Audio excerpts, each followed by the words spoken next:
تجربے کے لیے بھی تو پیسے چاہیے نا. اور اگر تیرے پاس پیسے ہیں تو مجھ سے کیوں لے رہا ہے؟ تو واقعی یہ جو آدمی پیسے لینے کے لیے آتا ہے نا، وہ اتنا اچھا بن کے آئے گا لینے سے پہلے.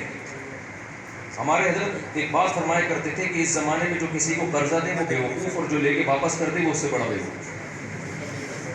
اب اس وقت میری سمجھ میں یہ بات آتی نہیں تھی کہ جو دے وہ بیوقوف تو سمجھ میں آتا ہے، قرضہ دے یا انویسٹمنٹ کے لیے پیسے دے تو جو دے وہ تو بیوقوف سمجھ میں آتا ہے، جو لے کے واپس کر دے وہ تو فرض ہے شریعت میں بھائی، وہ تو واپس کرنا، تو وہ بیوقوف کیوں، اس سے بھی بڑا.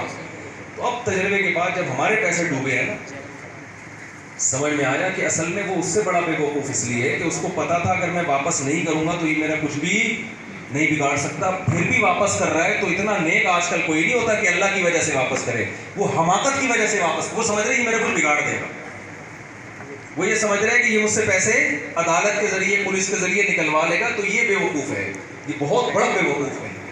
اللہ کے خوف سے دے دے وہ تو مارکیٹ میں بہت تھوڑے سے لوگ ہیں نا، تو مثال تو ان کی دی جاتی ہے جو اکثریت ہوتی ہے. تو میں اس لیے میرے بھائی اس کا تذکرہ کرتا ہوں. میرے چند سوالات ہیں جن کا آج تک کسی نے کوئی جواب نہیں دیا. میں جب دوسری شادی کر رہا تھا نا، مجھے بہت لوگوں نے روکا، یہ کیا کر رہے ہو کیا کر رہے ہو. وہ آ کے مجھ سے بحث کرتے اور خود ارادہ کر کے چلے گئے.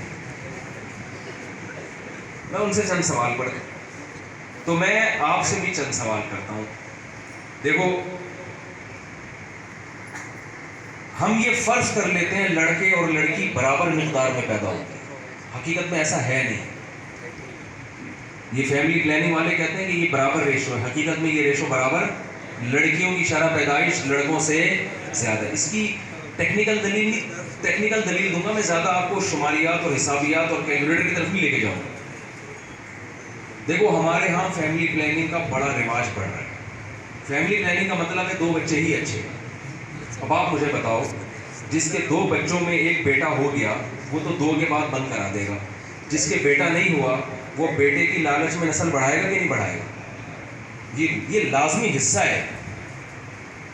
جن ملکوں میں فیملی پلاننگ پر عمل ہوا ہے نا، وہاں لڑکیوں کا ریشو لڑکوں سے بہت زیادہ ہونا چاہیے، مگر ہو اس لیے نہیں رہا کہ وہ لڑکی کو پیدا ہونے سے پہلے ہی ماں کے پیٹ میں قتل کر دیتی، جن میں انڈیا اور چائنا سر فہرست. اب ہم تو یہ قتل کر نہیں سکتے. علامہ ابن کثیر نے لکھا ہے کہ پیدا ہونے کے بعد زندہ دفن کرنا اور ماں کے پیٹ میں مار دینا، یہ جرم میں دونوں چیزیں برابر ہیں، قتل نفس ہے. تو انہوں نے تو اس کا یہ حل تلاش کیا، بھائی میاں بیوی الٹرا ساؤنڈ کرتے ہیں کہ بھائی لڑکا ہے تو آنے دو، ایک لڑکی بھی آنے دو، اس کے بعد اگر لڑکا ہے تو ٹھیک ہے، نہیں ہے تو مار دو پیٹ. وہ تو یہ کرتے ہیں، اور اس پہ بڑے قانون بھی بن رہے ہیں، وہاں کی حکومتیں قانون سازی کر رہی ہیں کہ بھائی یہ اس پہ پابندی لگائی جائے. لیکن قانون سے ہر چیز تھوڑی حل ہوتی ہے. اب جس معاشرے میں، مجھے ایک بات بتائیے، فیملی پلاننگ خاندانی منصوبہ بندی پر عمل ہوتا ہو تو وہاں لڑکیوں کا گروتھ ریشو لازماً بڑھے گا. بیٹے کی لالچ میں 6 بیٹیاں ہوں گی، بیٹی کی لالچ میں 6 بیٹے نہیں ہوتے. یہ ایک ایسی گراؤنڈ ریئلٹی ہے جس کا کوئی انکار نہیں کر سکتا. تبھی ہمیں یاد ہے بچپن میں حکومت نے بورڈ لگائے ہوتے تھے کہ لڑکی بھی اللہ کی نعمت ہے، بیٹے کی لالچ میں کنبا نہ بڑھائیں. یہ بورڈ لکھے ہوتے تھے کیونکہ ان کو یہ تھا یہ جو گروتھ ریشو ہے نا یہ نیچرل نہیں ہے. جب نیچرل ہوتا ہے تو کسی کے 6 بیٹے ہو گئے تو دوسرے کے 6 بیٹیاں ہو گئی. اب جب یہ نیچرل نہیں رہا ہے تو لڑکیوں کا ریشو کیا ہو گیا؟ بڑھ گیا. تو آپ بتاؤ پیدائش میں لڑکیاں لڑکوں سے زیادہ ہو گئی کہ نہیں ہو گئی؟ دوسری بات، میڈیکل سائنس یہ کہتی ہے بچپن میں لڑکوں میں جو ریزسٹنٹ پاور ہے بیماریوں کے خلاف مدافعت وہ کم ہوتی ہے، لڑکیوں میں زیادہ. بچپن کی جو موتیں ہیں ان میں لڑکوں میں موت کا گروتھ ریشو لڑکیوں سے، بچیوں سے، بالغ ہونے کے بعد نہیں، بچپن میں لڑکوں کا مرنے کا امکان زیادہ ہوتا ہے بیماریوں سے. حتیٰ کہ جو کورونا آیا ہے نا، کورونا، اس میں بھی ڈاکٹر کہتے ہیں اس میں مردوں کی موتیں زیادہ ہوئی ہیں، عورتوں کی کم ہوئی ہیں. خواتین کو اللہ نے یہ جو نزلہ زکام اور اس ٹائپ کی بیماریاں ہیں نا ان میں ریزسٹنٹ پاور زیادہ ہوتی ہے مردوں کی نسبت. تو بچپن میں لڑکوں میں موت کا ریشو لڑکیوں سے زیادہ. اب جو لڑکے لڑکیوں سے شادی کے لیے پیدا ہوئے تھے، پہلی بات تو پیدا ہی کم ہوئے ہیں، مارکیٹ میں اویلیبل پورے ہیں ہی نہیں. جو مارکیٹ میں آئے تھے وہ بھی بہت سے انا للہ ہو کے چلے گئے. اب جب یہ بالغ ہوتے ہیں تو بلوغت کے بعد بیماریوں سے موت کا ریشو دونوں میں برابر ہے. بلوغت کے بعد پھر وہ ریزسٹنٹ پاور لڑکے میں پیدا ہو جاتی ہے. لیکن حادثوں سے جو موت کا ریشو وہ لڑکوں میں لڑکیوں کی نسبت کئی گنا زیادہ. آگ لگی فیکٹری میں, اتنے مزدور جل گئے. کون جلتا ہے؟ لڑکیاں جلتی ہیں, آدمی جلتے ہیں. چھت گری فیکٹری کی, کون مرتا ہے؟ ایکسیڈنٹ میں کون مرتا ہے؟ بائکوں پہ کون مرتا ہے؟ جنگوں میں کون مرتا ہے؟ دہشت گردی میں کون مرتا ہے بھائی؟ مرد مرتے ہیں. تو اب مجھے ایک بات بتاؤ کہ جو مرد لڑکیوں سے نکاح کے قابل تھے وہ مارکیٹ سے مزید شارٹ ان حادثوں کے نتیجے میں ہو گئے کہ نہیں ہو گئے؟ پھر جو تھوڑے سے آپ جیسے نیک لوگ بچے ہیں, اب جو تھوڑے سے مارکیٹ میں رہ گئے ہیں, ان تھوڑے سو میں ہوتا کیا ہے کہ سارے نکاح کے قابل نہیں ہوتے. دیکھو, لڑکی میں نکاح کا قابل ہونا کوئی وصف نہیں ہے, کیونکہ الرجال قوامون علی النساء, ذمہ دار مرد ہوتا ہے, عورت گھر کا سربراہ کون ہوگا؟ مرد ہے. تو سربراہ میں کوالٹیز کا ہونا ضروری ہے. کماتا ہو, جاب کرتا ہو, بزنس ہو. کھلانا کس نے ہے؟ مرد نے کھلانا ہے. لڑکیوں میں تو نہیں ہے, نہ کھلائے, وہ نہیں جاب کر رہی, جاب لیس ہو, ایک جماعت نہیں پڑھی ہوئی ہو, وہ نکاح کے قابل ہے یا نہیں؟ بلکہ بہت سے تو کہہ رہے ہیں میں پڑھی لکھی چاہیے ہی نہیں, کوئی شرط لگا رہے ہوتے ہیں. تو اب آپ بتاؤ, سارے مرد کیا جاب پر ہوتے ہیں کہ بہت سے جاب لیس بھی ہوتے ہیں؟ بہت سے روڑے ناپتے رہتے ہیں.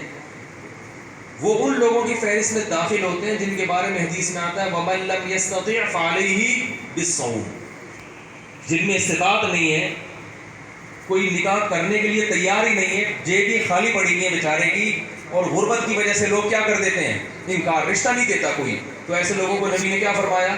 ایسی خواتین کے لیے کوئی حدیث نہیں ہے, کیونکہ اسلام میں عورت کا کمارہ رہنا ممکن ہی نہیں ہے. کوئی ایک عرب عالم آئے بیت المکرم میں, ان کو کسی نے پرچی دے دی کہ بیٹیاں ہیں دعا کریں ان کی شادی ہو جائے. تو عرب حیران ہو گئے, بیٹیوں کی شادی کے لیے کون دعا کرواتا ہے؟ انہوں نے ہمیشہ بیٹوں کی شادی کی دعاؤں کی پرچیاں تو آئی تھی ان کے پاس, بیٹیوں کے لیے پہلی دفعہ انہوں نے پرچی دیکھی تھی. تو جاب لیس ہوتے ہیں بہت سارے. تو نکاح کے قابل مرد اور تھوڑے سے مارکیٹ میں شارٹ ہوئے کہ نہیں ہوئے؟ اب جو رہ گئے ہیں نا, وہ اس زمانے میں سارے وقت پہ نکاح کرتے قابل ہیں, کر نہیں رہے, زنا کی طرف, عیاشیوں کی طرف گئے ہوئے. نشے کا ریشو لڑکیوں میں نہیں ہے, بہت کم ہے. لڑکوں میں آپ اپنی بہن بیٹی کسی شرابی, کسی چرسی, کسی ہیروئنچی کو نہیں دے سکتے. یہ ہیروئن, شراب اور چرس کے نشے کی لعنت, اس کا ریشو لڑکیوں کی نسبت لڑکوں میں کئی گنا زیادہ ہے. تو اب نکاح کے قابل مرد مارکیٹ سے مزید شارٹ ہوئے کہ نہیں ہوئے؟ کیا خیال ہے بھائی؟ اب مجھے ایک بات بتاؤ, اچھا یہ جو شارٹ ہو گئے نا, ان میں بھی بہت سے, اچھا جو قابل رہ گا وہ میں نے ایک بتایا وہ کرتے بھی نہیں ہیں. کہتے ہیں زنا کرو, شراب, ادھر ادھر عیاشی میں لگتے ہیں, یعنی وہ نشے میں تو نہیں ہوتے لیکن عیاشی میں ہوتے ہیں. پھر جو مزید تھوڑے سے لوگ رہ گئے, ان میں سارے یہاں شادی نہیں کرتے, یورپ میں جا کے گوریوں سے, جیپنیز سے, چائنیز سے بھی نکاح کرتے ہیں, اپنی قوم کی عورتوں کو وہ چھوڑ دیتے ہیں. لیکن آپ کے لیے یہ ممکن نہیں ہے کہ آپ اپنی بہن بیٹی کی شادی کسی انگریز سے کرو, اس کا امکان ہی نہیں ہے نا, وہ چلے گا ہی نہیں یہ رشتہ. تو نکاح کے قابل مرد اور تھوڑے سے رہ گئے کہ نہیں رہ گئے؟ تو یہ تھوڑے سے آدمی وہ کہتا ہوں, جو میں اور آپ 8-10 آدمی بچے ہیں, اگر ہم کیلکولیشن کریں, میں ہو گیا, آپ 4 ہو گئے, یہی ہوگا. یعنی جیسے جو نہ شراب پیتے ہیں, جو کما بھی رہے ہیں, جو عدل بھی کر سکتے ہیں, تو یہ اگر ایک بیوی رکھیں گے, اس کا مطلب وہ قوم کی باقی عورتوں کا بیڑا غرق کر رہے ہیں. اور کل اللہ کی قسم اٹھا کے کہتا ہوں, بہت بڑے پیمانے پر قوم کے جو مرد دوسری شادی نہیں کر رہے, جو مسائل دوسری لڑکیوں کو ہیں, ان کی بیٹیوں کو بھی انہی مسائل سے گزرنا پڑے گا. میں سمجھا پا رہا ہوں اپنی بات؟ ایک صاحب نے مجھے بتایا کہ میں بڑے مالدار آدمی, مجھے انہوں نے کہا کہ یار میں دوسری شادی کرنا چاہتا ہوں, وزیر کی بیٹی سے انہوں نے پہلی شادی کی تھی. یہ بھی بڑے آدمی سمجھ رہے ہیں, آپ کو سسرا پکڑے جائیں گے. وزیر کی بیٹیوں سے تو بہت لوگوں نے کی ہوئی ہے، بعض دفعہ پکڑے جاتے ہیں دھیان سنتے ہوئے، یہ تو تیری بات ہو رہی ہے تو، لیکن وزیر کی بیٹیاں بہت ہیں، ان کو کیا پتا۔ تو کسی وزیر جو ہے نا، اس کی بیٹی سے انہوں نے شادی کی ہے، مالدار بہت ہے وہ بندہ، میرے پاس آیا کہ ایک طلاق یافتہ خاتون ہے، اس کا ایک بیٹا بھی ہے، مجھے پسند ہے، میں اس سے نکاح کرنا چاہتا ہوں۔ کر لو بھائی، کہہ رہے ہیں مجھے تو مار دیں گے جان سے، یعنی اگر پتہ چل گیا۔ میں نے کہا دیکھو، چھپ کے شادی کرنا اچھا کام نہیں، لیکن حضرت عمر سے پہلے، اسلام لانے سے پہلے صحابہ چھپ کے نماز پڑھتے تھے کہ نہیں پڑھتے تھے؟ حالانکہ نماز کوئی معاذ اللہ برا کام ہے جو چھپ کے کر رہے تھے۔ میں نے جب دوسری شادی کی نا، تو میں نے تو سب کو بتایا تھا، لیکن عین نکاح کے موقع پہ نہیں بتایا، مجھے پتا تھا پکڑا جاؤں گا پٹ پٹا کے، سارا سیٹ اپ ہی ہو جائے گا، ختم ہو جائے گا، ہو ہی نہیں سکتی۔ تو میرے جو سسر، اب تو انتقال ہو گیا، اللہ ان کی مغفرت فرمائے، وہ مجھے کہنے لگے، میں نے کہا دیکھیں نکاح کے وقت 4-6 گواہ لے کر آؤں گا، اس سے زیادہ کوئی نہیں ہوگا، بعد میں بھانڈا پھوڑ دوں گا، ہو گئی ہے، چھپاؤں گا نہیں میں، اس وقت نہیں پتہ چلنے دوں گا۔ کہنے یار بیٹا، یہ تو ہم کوئی گناہ تھوڑی کر رہے ہیں جو ہم چھپ کے کریں۔ میں نے کہا دیکھیں، حضرت عمر سے پہلے جو چھپ کے نمازیں ہوتی تھیں، تو کیا وہ گناہ کر رہے تھے؟ وہ تو گناہ نہیں کر رہے تھے، لیکن لوگ اس عمل کو کیا سمجھ رہے تھے؟ گناہ۔ تو میں نے کہا ہم گناہ نہیں کر رہے، لیکن پوری پبلک اس کو کیا سمجھ رہی ہے؟ گناہ سمجھ رہی ہے، وہ مارے گی پکڑ کے، بدنامی الگ، اور کچھ بھی نہیں ہوگا۔ وہ بیچارے پھر کہتے نہیں بھائی، میں نے کہا ٹھیک ہے، نہیں ہم کہیں اور ٹرائی کرتے ہیں، اور لیکن شکر ہے ان کی سمجھ میں آ گیا، اللہ کا شکر ہے۔ تو میں نے ان سے کہا، میں نے کہا بھائی دیکھو، یہ کام کھلے عام کرنے کا، چھپن چھپائی والا کام سیٹ نہیں ہوتا، لیکن اگر جان سے ہی جانے کا خطرہ ہے تو فی الحال چھپا دو یار، بعد میں ہائی لائٹ ہو جائے گا، بعد میں پکڑا جاؤ اتنا مسئلہ نہیں ہوتا، 2-3 بچے ہو جائیں نا پھر پکڑے بھی جاؤ۔ میں اس کو چھپن چھپائی کو پروموٹ نہیں کرتا، اگر وقتی طور پہ چھپ کے نکاح کیا بھی ہے نا، تو 1 ہفتے بعد اس کو، کیونکہ جب چھپن چھپائی ہوتی ہے نا، تو مرد کوئی بیوی کے حقوق نہیں ادا کرتا، وہ کہتا ہے اس کو لٹکا کے رکھو، اس لیے میں اس کو کبھی بھی بولے ہاں وقت پہ، تو میں یہی کہتا ہوں جب ہو رہی ہے اس وقت نہیں بتاؤ۔ جی جی حضرت، جی جی جی،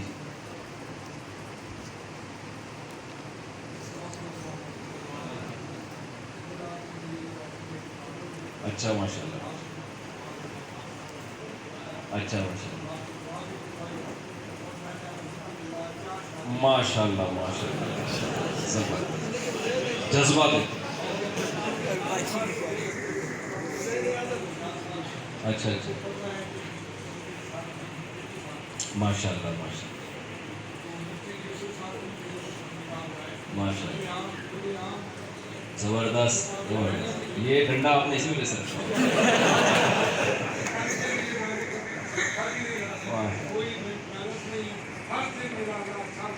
ماشاء اللہ،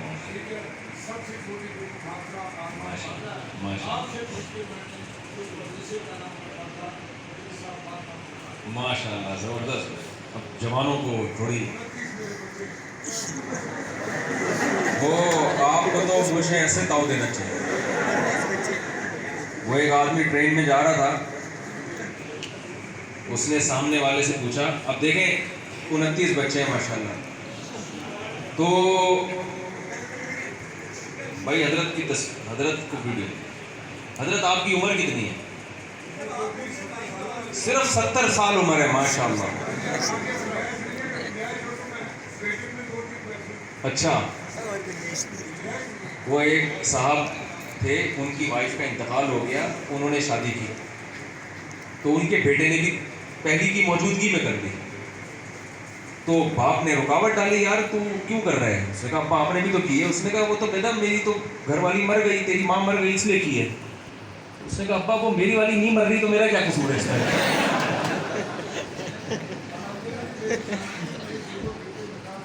ماشاء اللہ، ماشاء اللہ، زبردست زبردست جی۔ اب تو آپ کے لیے تو یہ چٹکلا ہے بیوی مرنے والا، کہ بیوی کے مرنے کی کوئی امید کرنا کوئی شریف آدمی کا کام نہیں ہے، ٹھیک ہے نا، وفا کرتا ہے عزت دار آدمی۔ تو دوسری شادی کر کے عدل کرنا ضروری ہے، پہلی کو بھولنا حرام ہے۔ نبی نے فرمایا جس نے 2 کی اور عدل نہ کیا، اس کا آدھا دھڑ فالس زدہ ہوگا۔ خود نبی نے کیسا عدل کیا ہے، تو یہ سب شرطیں عدل کے ساتھ ہیں، یہ ذہن میں رکھیں۔ اچھا میں جلدی سے بات کو مکمل کرتا ہوں۔ تو میں نے ان سے کہا بھائی کر لیں، تو انہوں نے کہا کہ میرے کوئی روحانی پیشوا ہیں، کوئی پیر و مرشد ہیں اور بڑے متبع سنت ہیں، انہوں نے مجھے منع کر دیا دوسری سے۔ میں نے کہا یار مجھے بات بتاؤ، تمہارے جو پیر صاحب ہیں جو بھی ہیں اچھے ہی ہوں گے، اگر ان کی بیٹی طلاق یافتہ ہوتی، اس کا ایک بچہ ہوتا اور اس کے لیے تمہارے جیسے جوان آدمی کا، مالدار آدمی کا رشتہ آتا، تو اگر نہ کرتے نا تو اپنی بیٹی کے ساتھ زیادتی کہ اس کو نکاح سے محروم کر رہے ہو، ہاں کرتے تو سوال پیدا ہوتا ہے اپنی بیٹیوں کے لیے اور دوسروں کی بیٹیوں کے لیے اصول الگ الگ کیوں ہے؟ میں سمجھا پا رہا ہوں اپنی بات؟ میں نے کہا اللہ میاں نے اجازت دی ہے، فَانكِحُوا مَا طَابَ لَكُم مِّنَ النِّسَاء، آگے وَإِن خِفْتُمْ أَلَّا تَعْدِلُوا، تمہیں خوف ہو کہ اگر عدل نہیں کر سکتے، بس ایک شرط ہے، حقوق نہیں ادا کر سکتے پھر نہیں۔ اللہ یہ نہیں کہا فلاں بزرگ نے کیا فرمایا، ابا کی اجازت، ماموں کی اجازت، پھپھو کیا کہے گی، اللہ نے ایسی کوئی شرط، اللہ نے کہا اگر تمہیں خود اپنے بارے میں یہ خوف ہے کہ تم برابری عدل نہیں کر پاؤ گے تو اس کے علاوہ کوئی شرط نہیں ہے۔ تو میں تو اس کو بھی توحید سمجھتا ہوں بھائی۔ میں جب دوسری کر رہا تھا اتنی مخالفت کہ اس مخالفت نے مجھے موٹیویٹ کیا۔ میں نے کہا یہ تو اب ایسے ہی ہو گئی کہ جیسے میرا باپ مجھے کوئی مٹھائی لا کے دے کہ بیٹا کھا لے، اور میرا دل بھی یا تو نا اپنا ہی دل نہ چاہ رہا ہو، یا آپ کو پتا ہے مٹھائی کھاؤں گا تو پیٹ خراب ہوگا، اس بیس پہ انکار کر دو، وہ کوئی مسئلہ، وہ ٹھیک ہے، لیکن دل بھی چاہ رہا ہے، پیٹ بھی برداشت کرے گا اس کو، ماموں منع کر رہا ہے کہ نہیں کھا، اب میں نہیں کھا رہا تو ابا کہے گا بیٹا کیوں نہیں کھا رہا، میں تجھے ترغیب دے رہا ہوں کھا، تو میں کہوں گا ماموں منع کر رہے ہیں، اب ابا کو آئے گی غیرت کہ یار تو اب میرے اپنے ماموں کو، میرے سالے کو مجھ سے زیادہ ویلیو دے رہا ہے۔ بھائی تو بول دیتا میرا پیٹ خراب ہے یا مجھے شوگر ہے یا میں مٹھائی کھاتا ہی نہیں ہے، ابا کو اس پہ غصہ نہیں آئے گا۔ آپ اگر دوسری نہیں کر رہے، آپ افورڈ نہیں کر سکتے، آپ ٹینشن نہیں لینا چاہتے، آپ بیوی کے غم آنسو نہیں دیکھنا چاہتے، ٹھیک ہے، آپ اس لیے کہ لوگ کیا کہیں گے، اس کا مطلب اللہ کہہ رہے بھائی کوئی گناہ نہیں ہے اس میں، اور آپ کہہ رہے پبلک کیا کہے گی، یہ پھر یہ مسئلہ آ جاتا ہے غیرت کا۔ او بھائی جب اللہ نے کہہ دیا باڑ میں جائے ایسی کی تیسی، جو مرضی کہتے رہو۔ تو میں نے ان سے کہا کہ بھائی، اور انہوں نے کی الحمدللہ، اور 8-10 سال ہو گئے نبھا رہے ہیں الحمدللہ۔ تو مجھے یہ بات بتاؤ، جب اتنی عورتیں بے نکاحی ہیں، تو میں ایک مثال دیتا ہوں کہ 4 آدمی جو تیراکی جانتے ہیں، جن کا کام ہے سمندر میں ڈوبتے ہوئے کو بچانا، وہ 4 کھڑے ہیں اور اتفاق سے 4 آدمی ڈوب گئے، تو یہ چاروں میں سے ایک ایک کو ڈوبنے سے بچائیں گے نا؟ کیا خیال ہے؟ لیکن ڈوبنے والے 4 ہیں، اور جو 4 ہیں نا جو بچانے والے، ان میں 2 بھاگ گئے، تو اب یہ 2 کی ذمہ داری ڈبل ہوگی کہ نہیں ہوگی؟ یا یہ کہیں گے کہ ایک کو تو ہم نے بچا لیا، دوسرے کو مرنے تو وہ اس کی ذمہ داری تھی، میری ذمہ داری نہیں ہے؟ او بھائی اب آپ کی ذمہ داری ڈبل ہو گئی ہے۔ ہونا تو یہ چاہیے تھا قوم کے ہر مرد نکاح کرتا، ان عورتوں کو ٹھکانہ دیتا، لیکن ہر مرد قابل نہیں ہے، زندہ ہی نہیں ہے، مارکیٹ میں اتنے بندے ہیں ہی نہیں۔ تو جو ہیں، جن کو اللہ نے استطاعت دی ہے، ان کی ذمہ داری بولو۔ میں نے اپنی کتاب جو لکھی ہے نا 4 شادی، اس میں ایک عرب عالم عبداللہ ابن عبد الرحمن، عبداللہ جبرین کے نام سے مشہور ہے، بہت بڑے عالم تھے سعودی عرب کے، ان کا ایک فتویٰ نقل کیا ہے کہ جن علاقوں میں عورتوں کی کثرت ہے اور وہاں مرد ایک ایک بیوی پر اکتفا کیے ہوئے ہیں، جبکہ ان میں زیادہ نکاح کی استطاعت ہے، ان کے الفاظ ہیں اپنی کتاب میں نے نقل کیے کہ اگر اس کے باوجود وہ ایک نکاح کرتا ہے فَنَرَىٰ أَنَّهُ آثِمٌ، ہم یہ سمجھتے ہیں کہ وہ گناہ گار ہو۔ میں یہ فتویٰ نہیں دے رہا کہ آپ سب کبیرہ گناہ کے مرتکب ہیں، میں صرف ایک فتویٰ نقل کر رہا ہوں اور بتا رہا ہوں کہ اس کو آپ ہلکا نہ لیں۔ سمجھ میں آ رہی بات؟ اس سے نسل بڑھے گی۔ عبداللہ ابن عمر رضی اللہ تعالیٰ عنہ کی زوجہ کا انتقال ہوا تو انہوں نے ارادہ کیا اب میں شادی نہیں کروں گا، وہ بڑے صوفی قسم کے تھے، عبادت گزار تھے، تو حضرت ان کی جو بہن تھی حضرت حفصہ رضی اللہ تعالیٰ عنہ، انہوں نے سخت تنبیہ کی، فرمایا آپ نکاح کریں اس لیے کہ آپ کو اولاد ملے گی، اس سے وہ اولاد آپ کے لیے مغفرت کی دعا کرے۔ تو کیسی اولادیں ملی ہیں؟ سالم ابن عبداللہ ابن عمر، بخاری کے مشہور راویوں میں سے۔ اگر عبداللہ بن عمر نہ کرتے نکاح تو سالم بن عبداللہ بن عمر جیسے ملتے کیا؟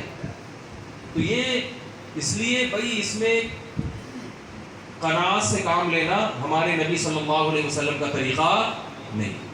سمجھ میں آ رہی بات؟ کوئی سوال آپ لوگوں نے پوچھنا ہو تو 5 منٹ کا ٹائم ہے، بلا تکلف جو پوچھنا ہے. اجازت ہے مولوی صاحب؟ آپ امام ہیں نا یہاں.